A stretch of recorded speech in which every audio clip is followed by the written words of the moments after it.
Season पूर्ण થવાની તૈયારીમાં છે છતાં પોષણક્ષમ ભાવ ન મળવાથી ડુંગળીના ખેડૂતો પરેશાન છે। સારો ભાવ મળવાની આશાએ સૌરાષ્ટ્રના જિલ્લાભરના ખેડૂતોએ ડુંગળીનું બમ્પર વાવેતર કર્યું, બમ્પર ઉત્પાદન પણ થયું। પહેલા તો ખેડૂતોને સારા ભાવ મળ્યા, પરંતુ બાદમાં સરકારે નિકાસ પર જ્યારે પ્રતિબંધ લગાવી દીધું તો એકાએક ભાવમાં કડાકો બોલી ગયો, જેની અસર હજુ સુધી જોવા મળી રહી છે। ખેડૂતો પાણીના ભાવે પોતાની ડુંગળી વેચી રહ્યા છે। ગોંડલ યાર્ડમાં ખેડૂતોની મણ ડુંગળીનો ભાવ હાલમાં 70 થી 200 રૂપિયાના ભાવે વેચાઈ રહી છે। રાજકોટ સહિત સૌરાષ્ટ્રમાં છેલ્લા 3 મહિનાથી મોટા પ્રમાણમાં જે લાલ પત્તી ડુંગળી છે તેની આવકો થઈ રહી છે। અત્યારે જે આજે નાસિકની ડુંગળીનું મોટા પ્રમાણમાં વાવેતર સૌરાષ્ટ્રના તમામ જિલ્લાઓમાં થાય છે। ખેડૂતોને પાણીના ભાવે આ ડુંગળી વેચવાની ફરજ પડી રહી છે।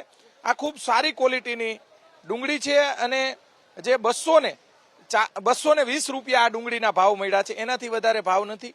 આપણે ખેડૂત સાથે વાત કરીશું। ક્યાં ગામથી આવો છો? વિસાવદર તાલુકાનું ખાંભાગીર ગામ। દિલીપભાઈ ભીમાણી। દિલીપભાઈ, શું ભાવ મળ્યા અત્યારે? આના 220 રૂપિયા 20 કિલોના મળ્યા છે। અને ખર્ચ કેટલો થયો એક વીઘે? બધી વાત કરો, માંડીને વાત કરો। ખર્ચ એક વીઘે 20 થી 22,000 રૂપિયાનો થાય છે અને આ ડુંગળી થાય 15,000 ની વીઘે, એટલે 7,000 ની ટૂંકમાં નુકસાની આવશે એમ। આમાં 1 રૂપિયો ખેડૂતને વળતર મળતી નથી અને કાં ખેડૂત એમ સરકાર એમ કહે કે તમે ખેતી પૈડા પહેરાવીને રાજકોટમાં લઈ આવો એટલે 3 વાર કરી નાખી। આ અમને ખેડૂતને આ તમે ડુંગળી લાઈવ જોઈ શકો છો, 220 રૂપિયા ભાવ આવેલો છે।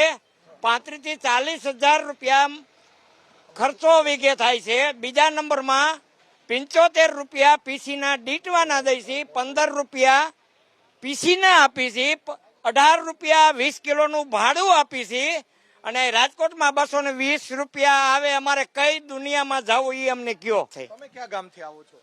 ત્રોલ તાલુકાનું લતીપુર ગામ। ત્રોલ તાલુકાનું લતીપુર ગામ। બરોબર। શું ભાવ મળ્યા તમારે અત્યારે?